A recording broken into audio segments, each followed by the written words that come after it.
Welcome back to our channel. Today, we're going to tackle a common problem that many gamers face. No sound from the Logitech G435 headset while playing Roblox. Let's dive right in. First, let's check the audio settings in Roblox. Start by launching the game, then navigate to the settings menu. Ensure that the audio output is set to your Logitech G435. Next, verify your system sound settings. Go to the sound control panel and make sure that the Logitech G435 is selected as your output device. Updating your Logitech G435 drivers and firmware can resolve many sound issues. Visit the Logitech website, download the latest drivers, and install them.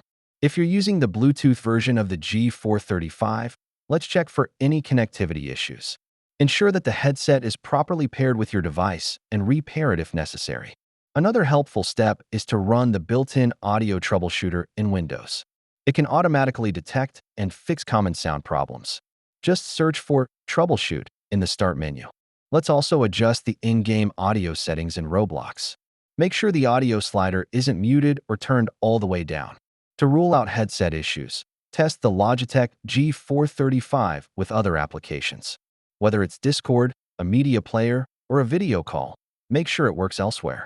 If you're still encountering sound problems, try reconnecting the headset. For Bluetooth users, switching off the headset and turning it back on can sometimes resolve the issue. And there you have it. If you still can't fix the issue, check out the link in the description for additional support resources. Don't forget to like, share, and subscribe for more gaming tips.